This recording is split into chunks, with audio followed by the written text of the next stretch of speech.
Shalom Bapak Ibu Saudara.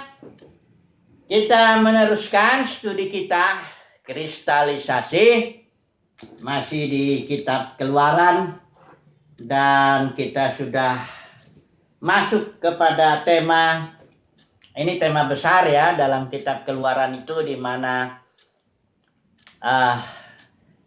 ya selain penebusan dari Mesir, terus ada perjanjiannya antara Yahweh dengan Israel yang diperantarai oleh Musa.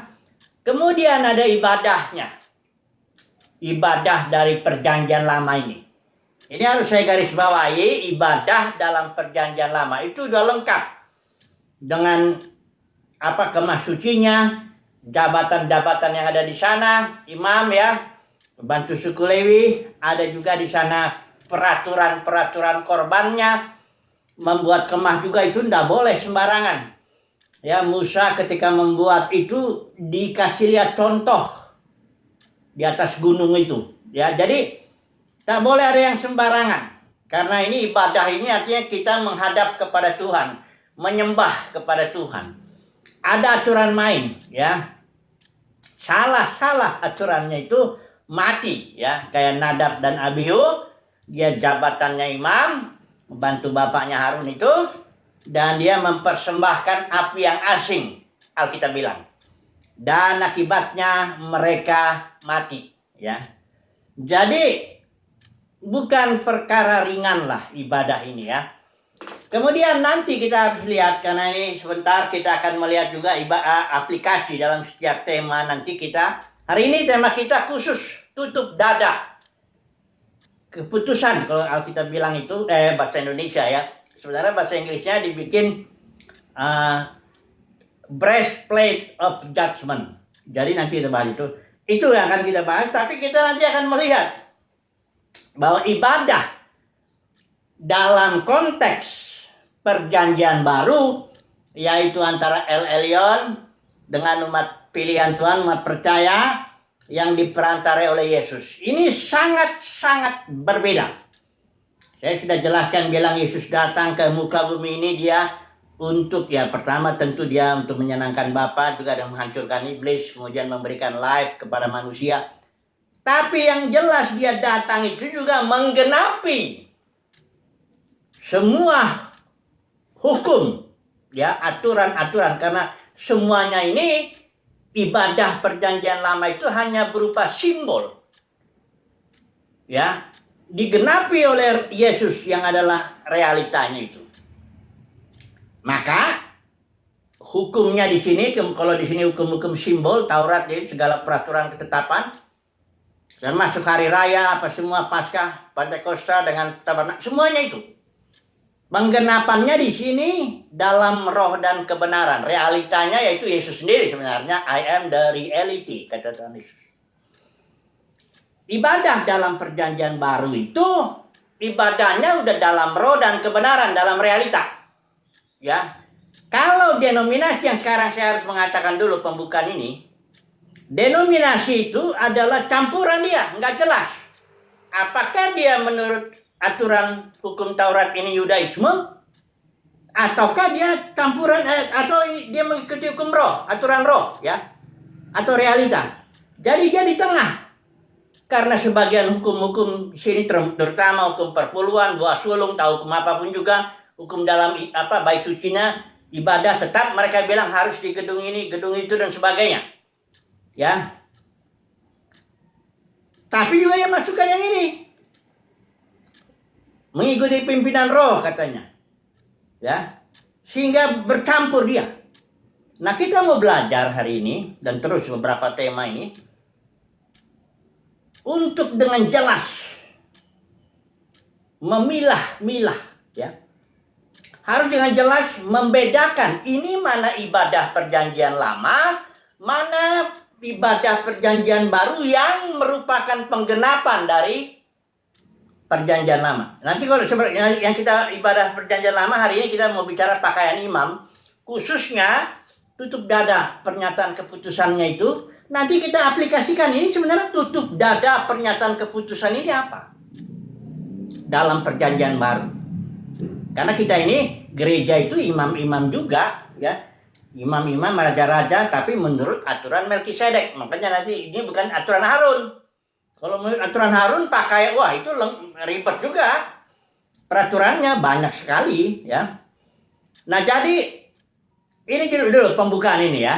Harus jelas ibadah menurut konteks perjanjian lama atau ibadah menurut konteks perjanjian baru.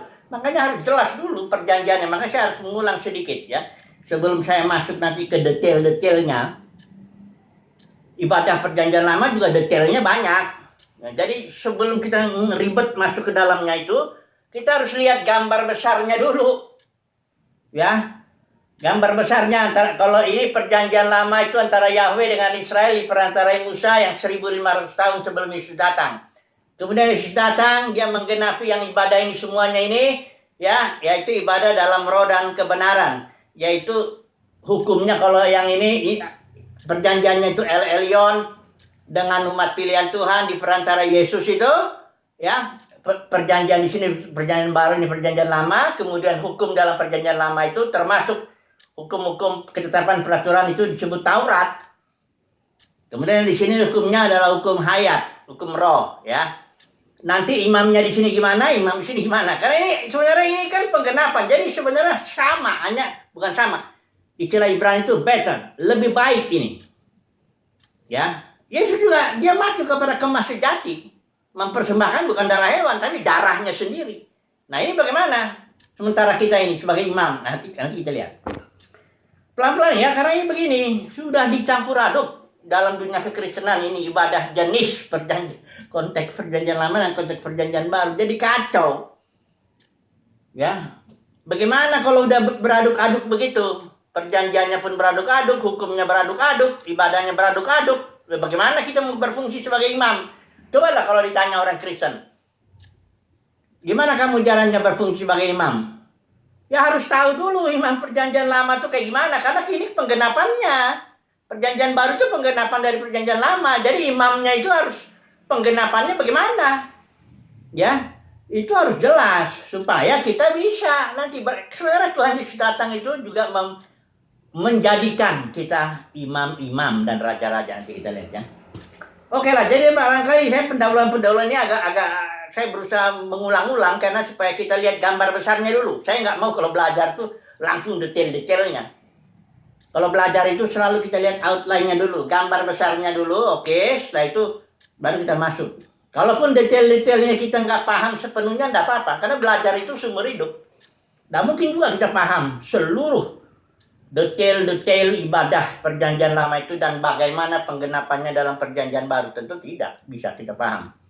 Tapi apa yang sudah kita paham, kita akan belajar di sini. Dan prinsip yang paling penting adalah memilah firman kebenaran. Itu istilah Yunani itu cuma satu kali muncul memang.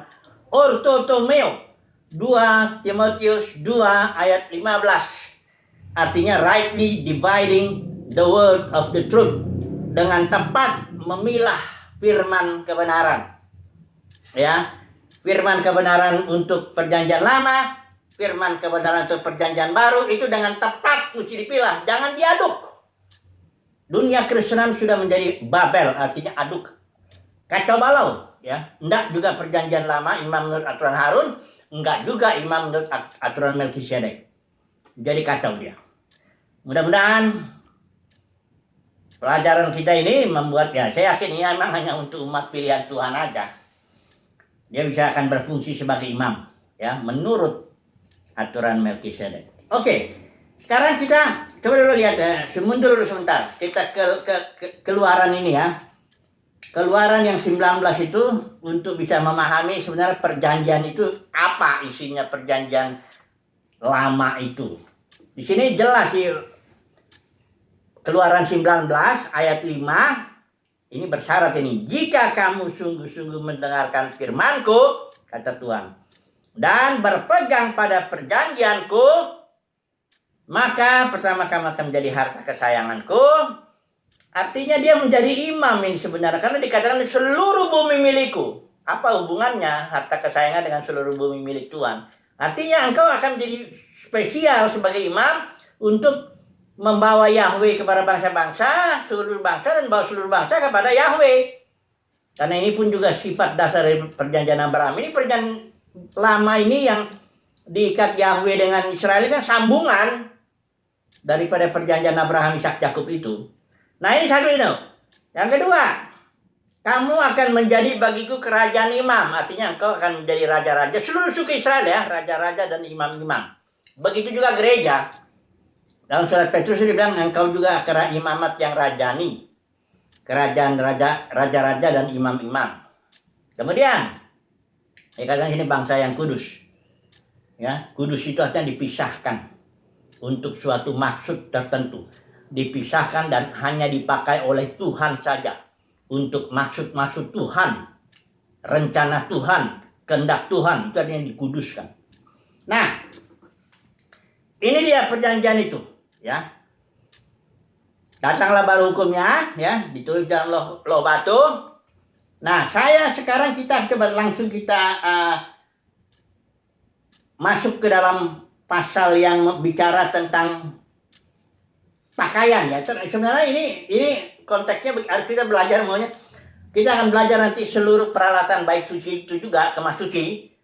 Tapi hari ini langsung aja kita bicarakan yang pakaian imam, khususnya lagi tutup dada itu, breastplate of judgment itu, Urim dan Tumim. Ini yang kita mau pelajari ya. Coba dulu kita masuk di pasal 28 aja dulu ya. Inilah yang kita bicara mengenai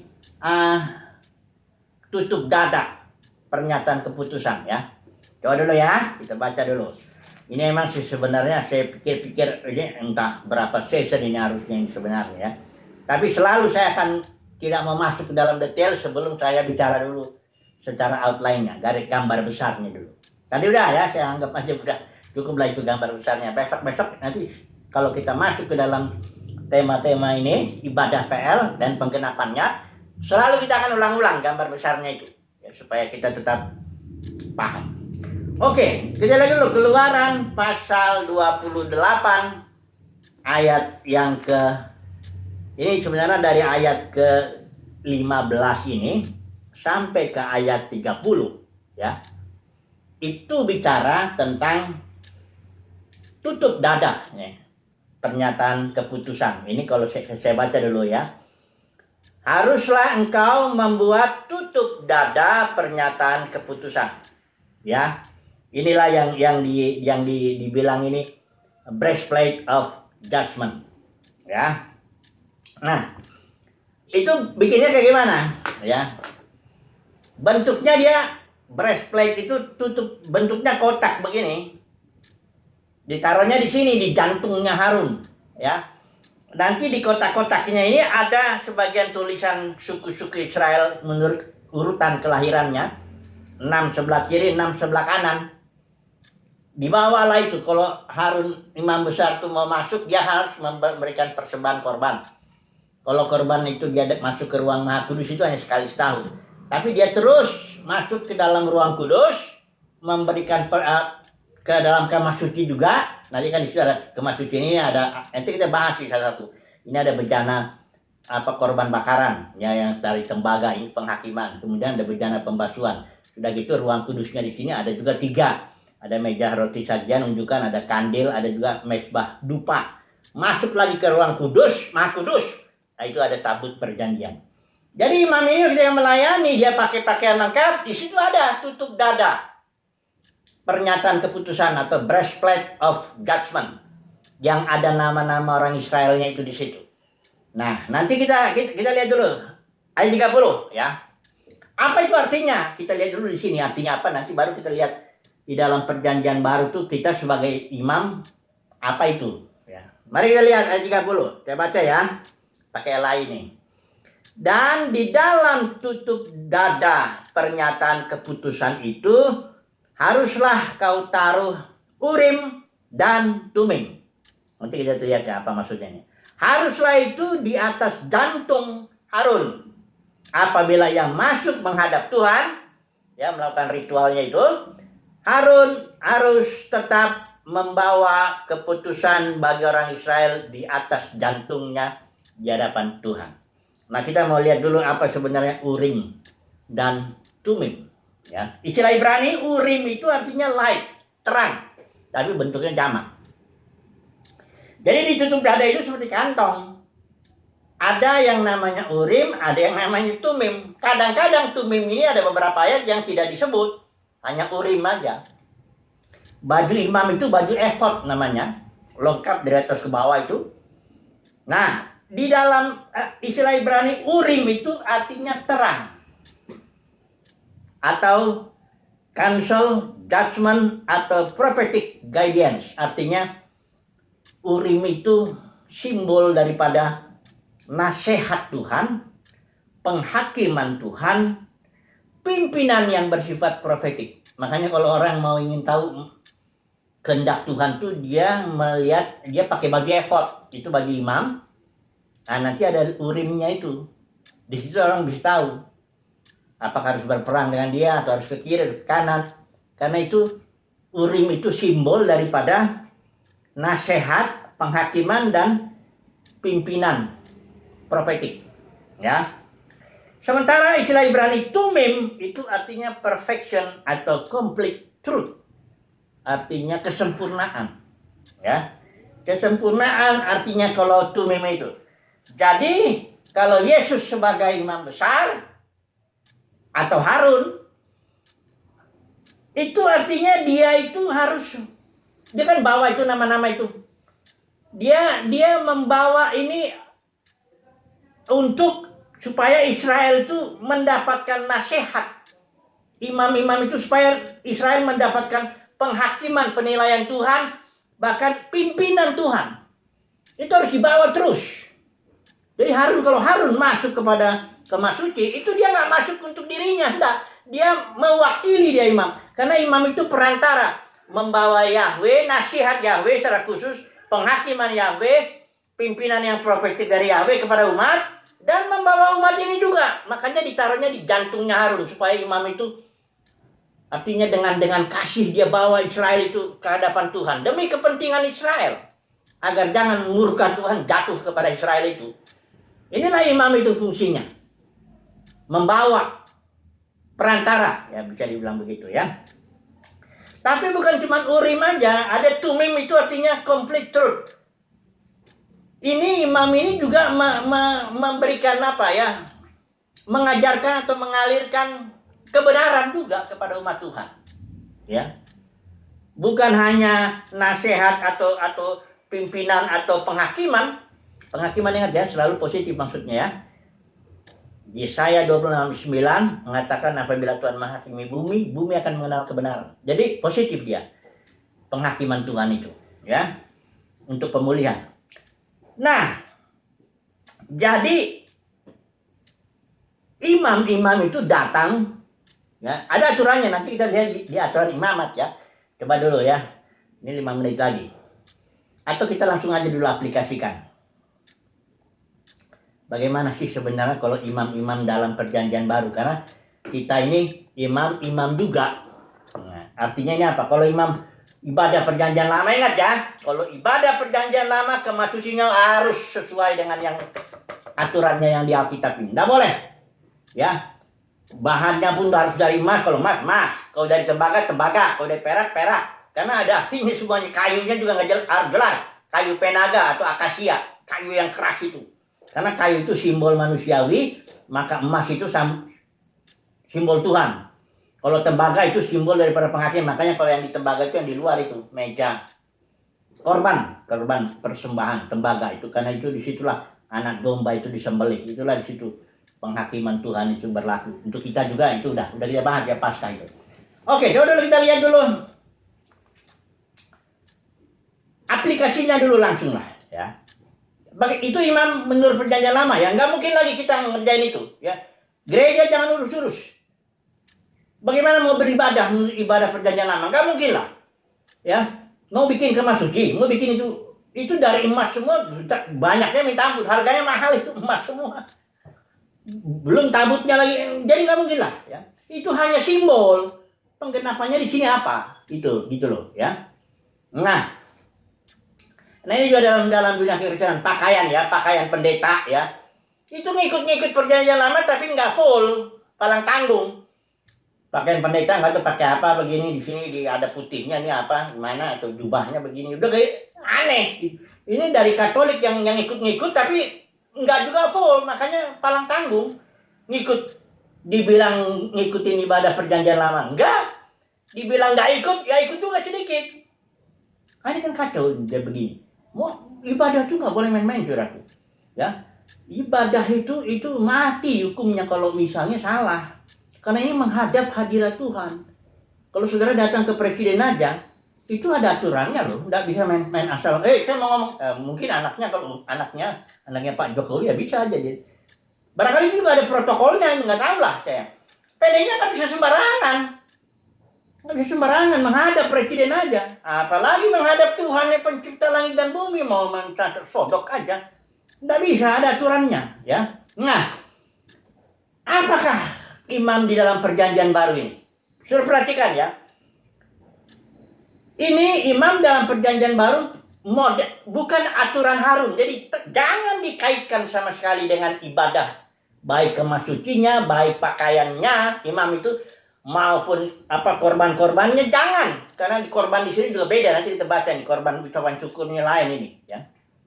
Oke. Jadi begini.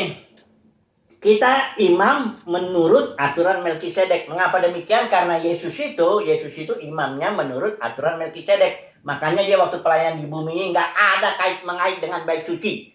Sama sekali Yesus tidak pernah ada. Memang dia juga bukan, dia kan suku Yehuda. Jadi tidak ada urusannya. Sama Yohanes Pembaptis juga begitu ya. Dia melayani di luar perkemahan yang begitu. Itu kemah perjanjian lama itu. Bait suci itu dengan aturan itu. Yesus di luar itu. Ya. Nah, Yesus itu imam menurut aturan Melkisedek karena dia itu ketika Abraham itu datang itu dia memberi persembahan 1/10 itu imam Melkisedek itu imam untuk El Elyon, imam besar untuk El Elyon ya. Dan Yesus nanti menjadi imam besar menurut aturan Melkisedek, bukan Harun ya. Kalau Abraham ini terus di sini jadi Harun dia ya. Di sini Yesus Melkisedek. Dan di kitab Ibrani dibilang hukumnya hukum hayat ya, hukum hidup yang tak binasa, Melkisedek ya. Kita juga begitu. Kita menjadi imam menurut aturan Melkisedek, artinya kita menjadi imam menurut aturan atau hukum hayat. Ibadahnya bukan di dalam gedung atau di dalam kemah suci atau di dalam bait suci Israel, itu bukan. Kita ibadahnya dalam roh dan kebenaran. Makanya waktu Yesus ngomong sama perempuan Samaria, dia bilang ada saatnya perempuan, dan sudah tiba. Setiap orang yang menyembah Elohim harus menyembahnya dalam roh dan dalam kebenaran, dalam realita, bukan dalam simbol. Ya. Bagaimana caranya imam perjanjian baru itu membawa tutup dada? Nah, kita langsung masuk sini ya. Tutup dada pernyataan keputusan, breastplate of judgment. Bagaimana kita membawanya itu? Jadi tutup dada itu adalah, katakanlah saya menyebutnya di sini, suatu beban dalam batin kita yang ditaruh Roh Kudus. Suatu beban berupa orang-orang ya yang Tuhan tanamkan dalam batin kita. Entah orang-orang itu ya seharusnya ya anak-anak kita ya, cara jasmani itu pasti harusnya dimasukkan ke dalam batin ini. Ya. Karena itu salah satu pelayanan Eli akhir zaman kan, membawa bapak kepada anak, anak kepada bapak. Udah pastilah anak-anak, keluarga. Tapi juga tentu ada komunitas, bahkan umat pilihan Tuhan masuk ke sini, ke dalam batin kita. Itu bukan artinya kita berdoa, hanya berdoa. Ada juga seseorang berdoa untuk orang lain, tapi dia tak berfungsi sebagai imam. Dia hanya mendoakan orang. Ini imam itu bukan hanya mendoakan. Dia membawa orang-orang atau komunitas yang Tuhan tanamkan dalam batinnya itu, dalam tutup dada pernyataan keputusannya dalam batinnya itu, ya, itu dibawa. Dan dia harus membawa, harus berfungsi, harus urimnya itu, yaitu dia harus memberikan counsel, nasihat kepada orang-orang yang dibawanya ini, nasihat, prophetic guidance atau pimpinan yang bersifat profetik ya. Makanya imam itu dia jadi bapak rohani bagi orang-orang yang dibawa dalam batinnya itu. Dia jadi bapak, dia jadi pengajar juga ya. Dia memimpin, harus ngerti dia urim. Kalau enggak nanti dia hanya, makanya saya bilang seseorang yang mendoakan orang lain itu bukan berarti dia imam. Karena dia fungsi urimnya enggak ada. Dia enggak juga, barangkali dia bebannya enggak begitu. Karena kalau imam tuh di dalam jantungnya Harun. Jadi di dalam, artinya kasih ya, batin yang terdalam itu. Kita mengasihi orang yang kita bawa ini, yang mau kita bela di hadapan Tuhan. Kita mau bawa orang-orang ini kepada Tuhan dan membawa Tuhan kepada mereka dalam bentuk nasihat itu, prophetic guidance dan counsel dan sebagainya. Itu yang urim. Yang tumim itu perfection, itu artinya complete truth. Kita juga mengajarkan kebenaran. Beda kalau pengkhotbah ngajarin gitu sama orang itu. Kalau itu belum tentu dia pun barangkali dia nggak ngerti, nggak kenal. Ya artinya kurang beban, nggak mengasihi orang. Ya saya khotbah, misalnya kayak gini, saya diundang khotbah. Bisa saja saya khotbah di praktek, kasih tahu itu kebenaran. Tapi belum tentu berarti saya berfungsi sebagai imam bagi orang itu. Karena kalau saya harus berfungsi sebagai imam, setiap saat ya, saya bawalah itu komunitas yang atau umat pilihan Tuhan, seberapa yang Tuhan tanamkan dalam batin. Itu saya bawa. Bukan saya hanya khotbah mengajarkan kebenaran, tapi memang dia itu ada di hati saya. Itu makanya Paulus bilang kepada jemaatnya yang dia layani itu, kamu ada dalam hati kami. Itu Paulus bilang, itu berarti dia sebagai imam. Kamu ada dalam hati kami. Kita pun walaupun kita jauh, kamu ada dalam batin lah istilahnya. Ini kita belajar ya, membawa urim dan tumim. Belajar menjadi imam, karena memang kita ini dibentuk, diproses menjadi imam. Ya, oleh Yesus Kristus sebagai imam besar kita. Ini kita wahyu ini, nanti kita sambung lah. Ini pokoknya udah cukup lah ya. Ini imam tutup dada itu sudah, kalau Harun itu, aturan Harun itu udah tahu aturannya begitu. Kalau perjanjian baru imamnya itu dalam batin, tutup dada pernyataan keputusan itu batinnya itu. Ditaruhlah nama-nama oleh Bapa di surga itu dalam batin kita oleh Roh Kudus.